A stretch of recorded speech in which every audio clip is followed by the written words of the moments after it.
So this is a Mahayana Sutra.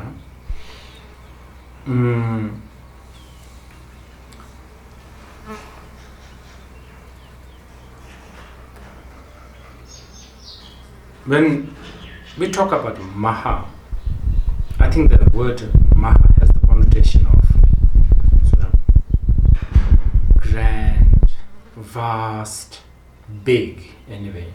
That's what the Sanskrit word means. But I think it's really important to not to sort of interpret the word as in hierarchy, because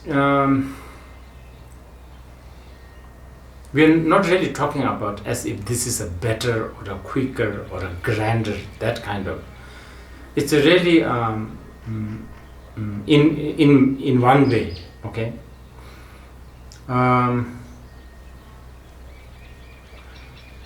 Because here we are talking about an attitude that is driven or triggered by a sort of a very open, and therefore the word Maha we use, a really open attitude. And the reason why there's an open attitude is because there's open motivation, there's a really incredible motivation. And the reason why there's this grand motivation is because there's a grander view. And this, I think it's important that we see it in every different aspects, even the way it was told, the setup, everything. Of course, I also must mention that the readers of such a sutra must also remember this came from, this is an ancient text, this is a classic Buddhist text. So we are not talking about, your bestseller, last year, which are, so we are talking about nuances, the language, sort of the style that is quite ancient. Now, this is the amazing part.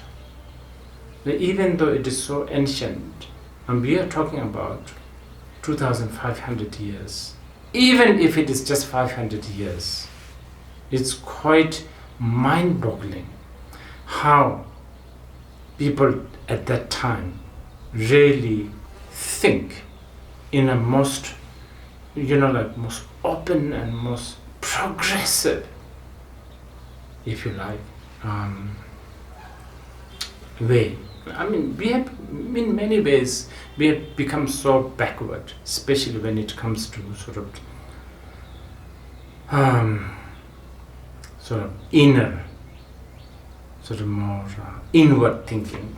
Yes, of course, we have become very advanced with smartphone and antibiotics and etc. But when it comes to mind, when it comes to consciousness, when it comes to truth, we have become very narrow.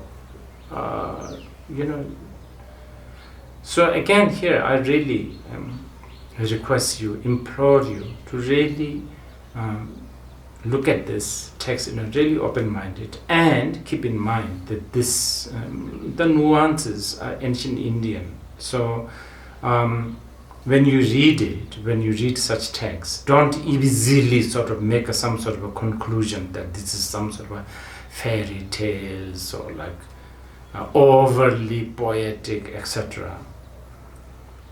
Even though I have to say that also there's a lot of poetry in it, and poetries are important. Poetries are, how do you tell a truth to a bunch of people who can't digest or even appreciate the truth read from the start? How do you talk to them? You can only talk to these people, and if you really feel that you need to tell, and supposedly, if you care for people, if you care, if you really deeply care of someone that you love, and you know this somebody is going to have hard time not to even understand the truth, let alone face it, then how do you talk? You see, so this is where, poetic stories, analogies, they all become quite important. Anyway, again, I have to remind you that this is not I can't possibly, teach and give you complete explanations of any sutras, including this one. But this is just sharing with you what I can fathom, or what I can sort of generalize, and what I can sort of understand. Very, very minute, very limited. Anyway, Buddha was okay. So this is the story setting. Okay. First of all, one would think, oh, why is this in the sutra? Why is this in the Kanjur? Why is this not in the section, not in the Shastra sections? Because after all, this whole teaching seems to be happening. The main person who's actually expounding many of the answers and teachings are Manjuśrī and some other characters, not really the Buddha, at least in the beginning, right? But there are a lot of sutras like this, just like the Prajanaparamita Hridaya Sutra, even though it is a discussion between Avalokiteshvara and Shariputra. Their discussion was triggered, if you like, is a blessing, basic blessing of the Buddha, who was meditating at that time. And through his power, basically you can say in a very crude language, Buddha set up that conversation between Shariputra and Avalokiteshvara. Just like this, you can say Buddha was at that time on the peak, the Vorjat's peak, and with him many monks and bodhisattvas. And yes, so it was through his blessing, it was his, you can say it's a setup. So while Buddha was on a Vorjat's peak among his disciples, nearby in the city of Rajagriha, a beautiful courtesan. So okay, see now, so this is one of the main characters, the courtesan. Very, very famed for being beautiful and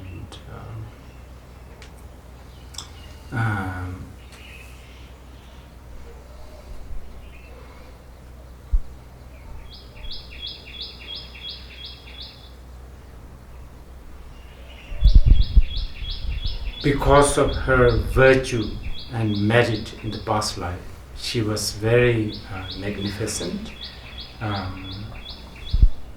Basically, so many people are in awe of her, they're in love with her, they were like dazzled by her. And she also has this power to make people happy, make people feel soothed. She speaks gently. She's always, adorned with a smile. she makes everyone harmonious, and all princes and merchants and bankers, they all wish to be with her. Yeah, so Bayadatta, the banker's son, managed to hire her, and so she was traveling. I think the scene was she's traveling on her beautiful chariot, and at the town, so many people gathered just to have a glimpse of her. And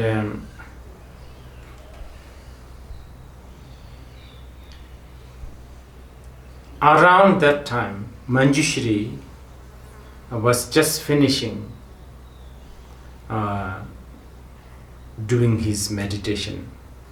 And as he aroused from his meditation, he then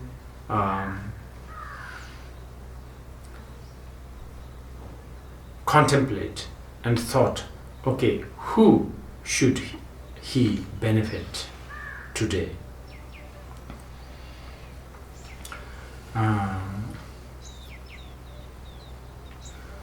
Who should he ripen? Who should he teach? And as he contemplated, Manjuśrī realized that it is this courtesan. I guess his omniscience has. He saw the courtesan traveling in the chariot.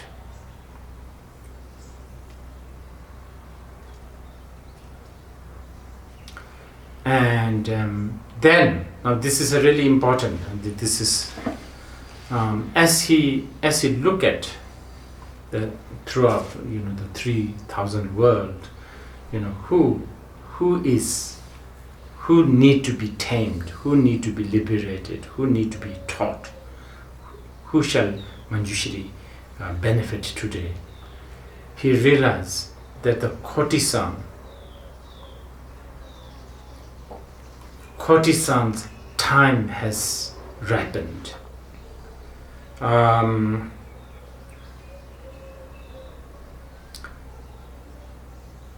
That this courtesan has the ability to become the vessel of virtue. The courtesan is the fortunate being. Basically, the courtesan has the merit. And realizing this, knowing this, Manjuśrī then manifests himself into something quite magnificent being. And not only a very handsome, magnificent being, but he also manifested, he sort of miraculously manifested a very beautiful garment. He put that on and wore all kinds of jewels and outfit. And Manjuśrī just went to Manjuśrī went to the spot where Manjuśrī went to a spot where the courtesan will pass. And as her chariot, her sort of caravan, her sort of entourage gets closer to the Manjuśrī's, where Manjuśrī is staying, all the radiance and the magnificent sort of quality of her entourage, her chariot, and her own, presence, everything became very sort of outshined. So as she saw this amazing, princely Manjuśrī, she was so attracted by the presence of the Manjuśrī, and she thought, oh, I'm going to lure this man. This is just so amazing. And not only that, I'm going to ask this man, for this garment, a very, very special garment that Manjuśrī is wearing. So when she thought of that, one of the guardian king, Vaishravana, I think, Vaishravana, he knew that the courtesan, what courtesan was thinking. So he told the courtesan, disguising as a human being, he told the courtesan, you better be careful with this man. Maybe better not be attached to this guy, because this guy, he is not really interested in pleasures. He's not really looking for anything. So that actually made the courtesan even more curious, because she was never rejected and everybody wanted her. So suddenly there's this man who Vaishravana says, no, this man is a very special man. He has nothing that he wants or needs. So then she asked Vaishravana, who is this? Who is this man? What's his name? And Vaishravana said, oh, this is a great bodhisattva. His name is Manjuśrī. And then the courtesan asked, what is bodhisattva? Is bodhisattva a god? Is bodhisattva a naga? Is bodhisattva rakshasas? Vaishravana says, no, none of them. Bodhisattva is not a god, not a naga, not a yakshasas, not, nothing like that. Not a Indra, not a Brahma, not a king.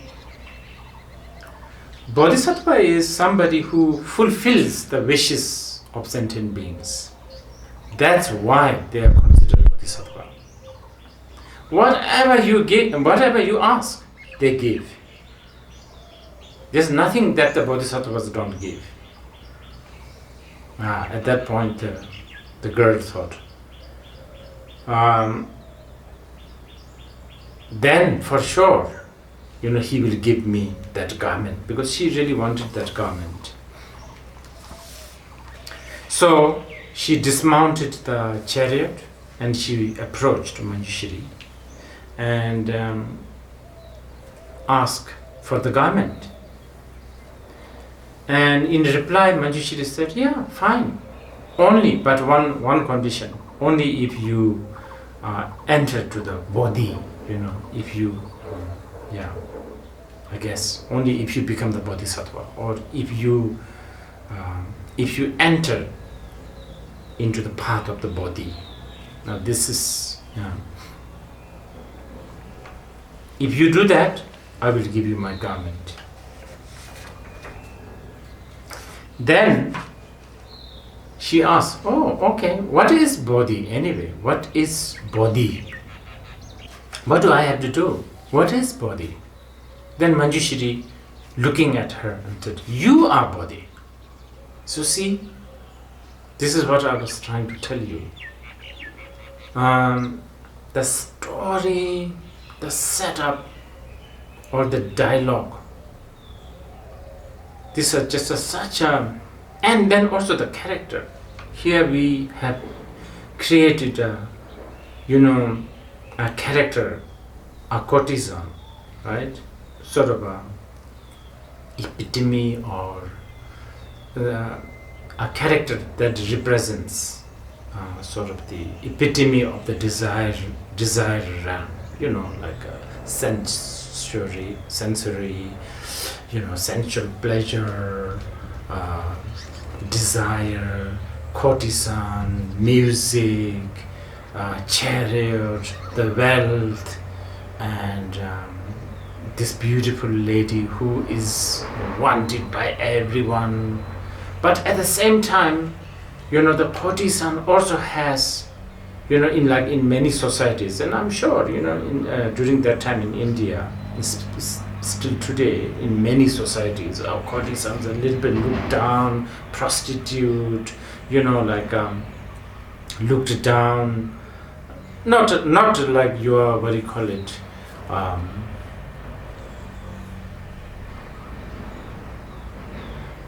job or a work that has an honor, right? Like a professor or a doctor or a nurse. But it's sort of looked down. It's sort of,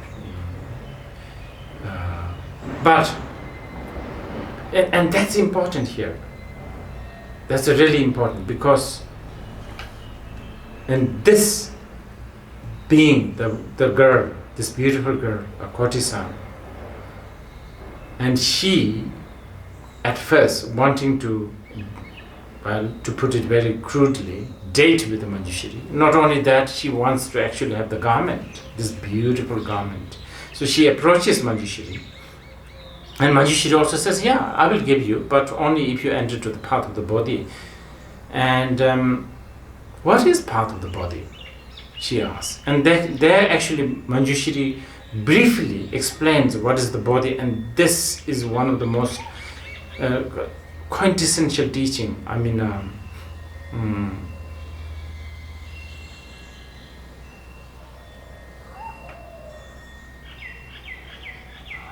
he briefly explains what is body first, saying that a body is something that cannot be expressed, body is something that cannot be written down, body has no, sort of a concrete, tangible aggregates, body is not, body cannot be manipulated because body is not a element, body is nothing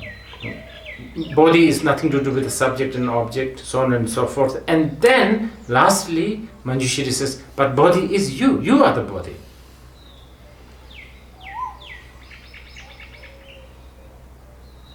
And Manjuśrī continues saying, so sister, Manjuśrī uses the word, the sister, why don't you take the bodhisattva vow? If you take the bodhisattva vow, or why don't you generate the bodhicitta? If you take the bodhicitta, I will give you my garment.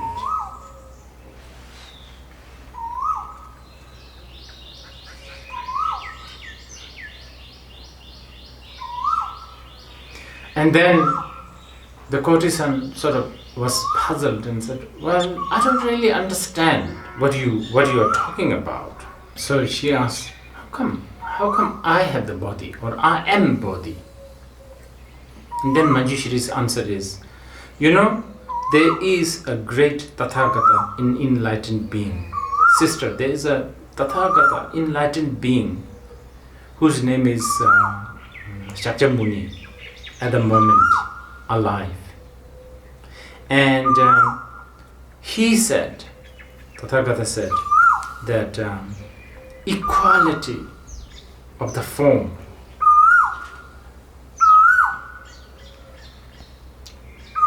equality of the form, equality of everything basically, is the body. For this reason, sister, Koti-san, I see you as the body, and I refer to you as the body. And then Manjushri continues saying, listen, sister, listen. Look at your own body, feeling, consciousness. Look at your aggregates. Look at your, sense and sense objects. Look at closely. Look at it without any prejudice or a preconception. Can you see anything that is solid, independent, and truly existing nature? When Manjushri said that, now this is another important, I think, for me, this is another important point of the sutra.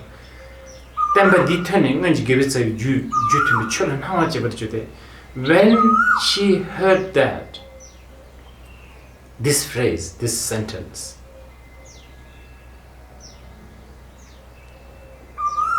because of her merit, because she, time and again we have been told in the Mahayana Sūtras and the Shastras that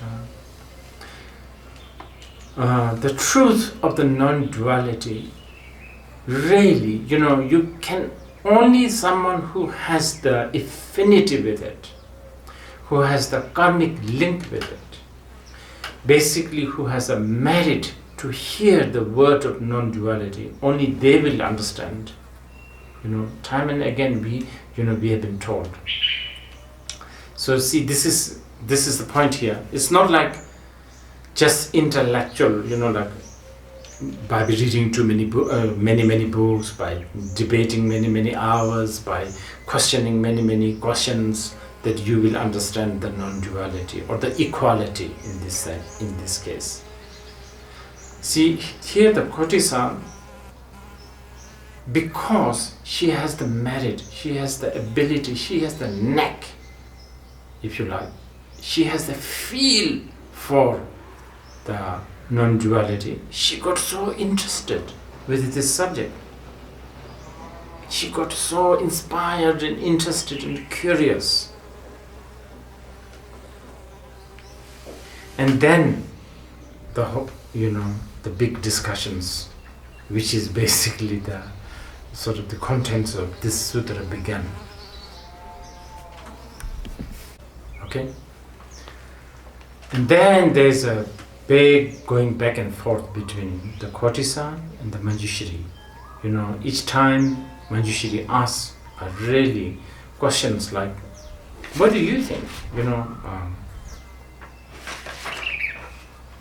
What is form? What is feeling? What is consciousness? When you say form, what are you pointing at? Anyway, her answers are like it's all a general imputed sort of labeling. For the sake of conventional, we categorize things like a form, feeling. We just imagine, basically. We just make it up. Other than that, there is nothing solid, nothing truly existing thing which you can isolate as form, feeling, and so forth. There's a part also where this is, even though each of these phenomena, such as the form, feeling, they don't have a truly existing substance or independently existing entity. It's not as if they are void, that they do not exist, they're not there. They're still there. Like an illusion, like a mirage. They appear at the same time, they're not there.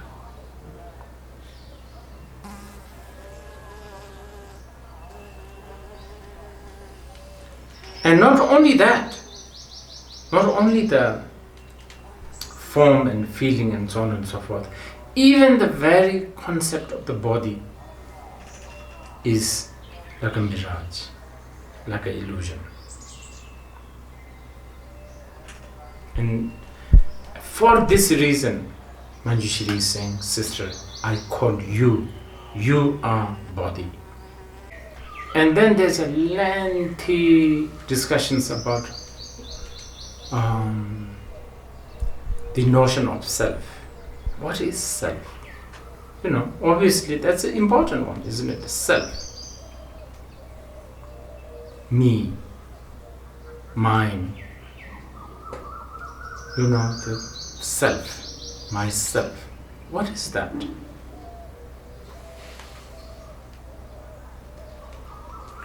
A lengthy discussions, or more like a deconstructing sort of discourse on how self is not a sentient, self is not a soul, self is not a person.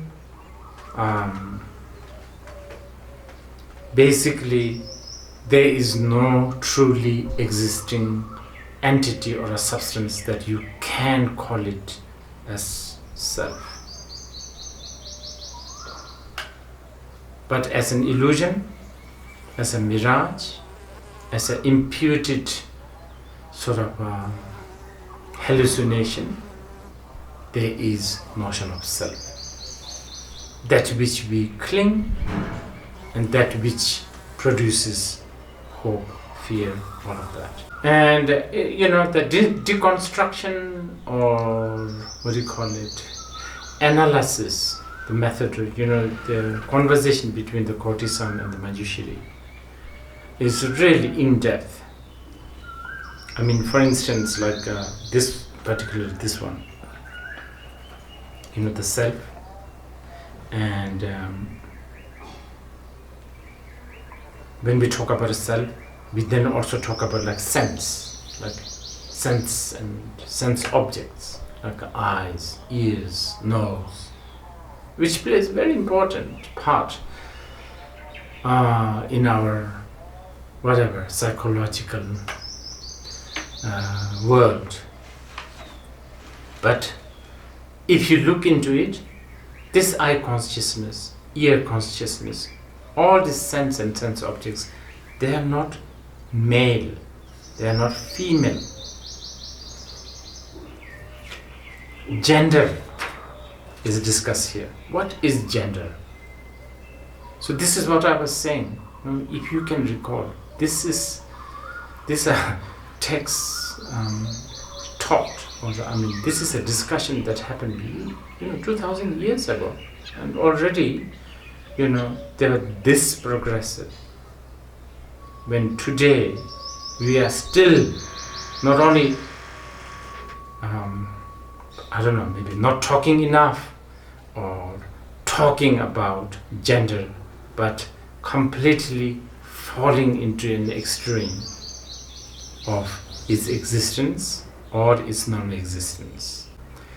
So, after long discussions, the courtesan, now very, very convinced to this truth, the truth of non-duality, or truth of the sort of great equality.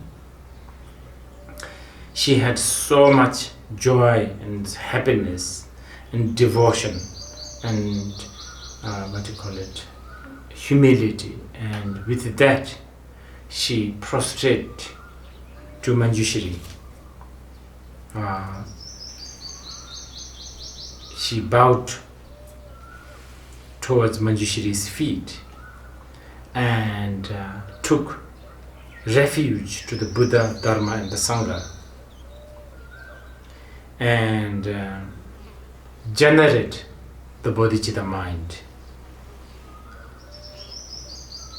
and express to Manjuśrī, oh Manjuśrī, I courtesan also wants to follow your footsteps.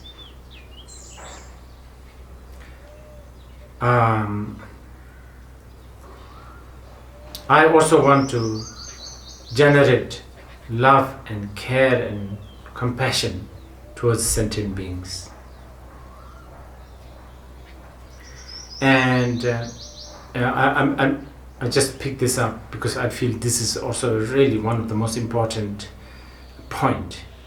Ningji sanji ji dung mi chebada, choji dung mi chebada, gene ji dung mi chebada, choji tembalana me yangda bu zobi janju the sem chebacho. Because you remember our discussion started when Manjuśrī, when she asked for the garment, and Manjuśrī said, okay, only if you take the Bodhisattva vow. And the discussion then went to, her asking, what is Bodhi? And Manjuśrī said, you are Bodhi. And then that led to the discussions on that Bodhi is basically that everything that seems to appear as aggregate, as soul, as sentient, as black, white, blue, tall, short, all these diversities, all this, like infinite dualistic, seemingly dualistic phenomena, they in reality, they are all non-dual.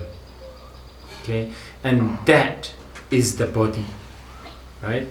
So even the body itself is an illusion and inexpressible, cannot be written, all of that. Now, impressed by this truth, Koji-san bowed down to Manjuśrī's feet, took refuge to Buddha, one who taught this truth, and the teaching, the truth itself, and the Sangha, the community that accepts this truth, basically. And then she also takes the Bodhisattva vow, and then she actually says that, this is important, I think. She says that I will take the Bodhisattva vow because I want to, prolong. I want to prolong, or I want to, it's actually more, I think it's like,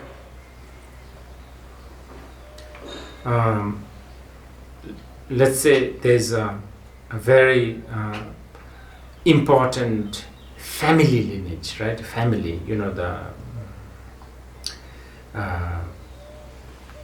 powerful, rich, I don't know,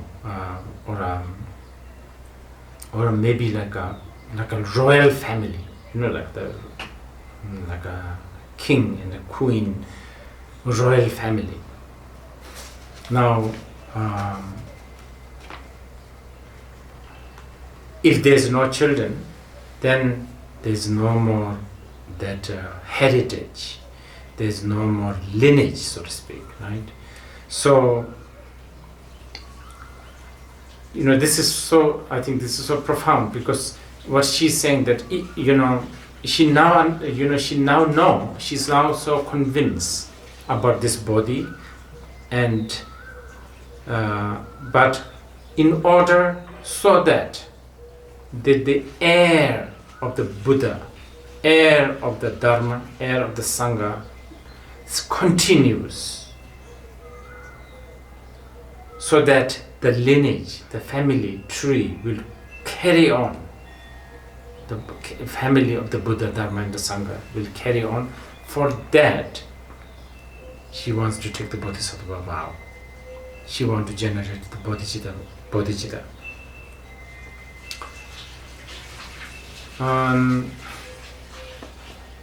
Can you see the, sort of the very beautiful sort of way, see, I was saying this,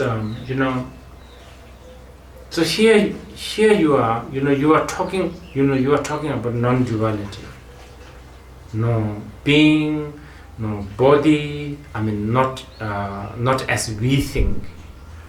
The complete non-duality, right? And the truth of the non-duality is the only truth that will dispel all the suffering of sentient beings.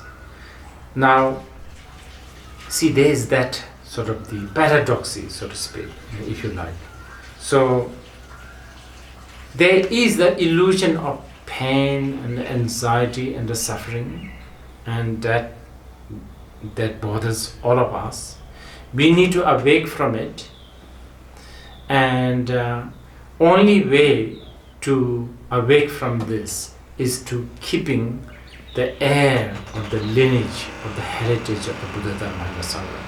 And for this reason, the courtesan is generating the bodhicitta mind.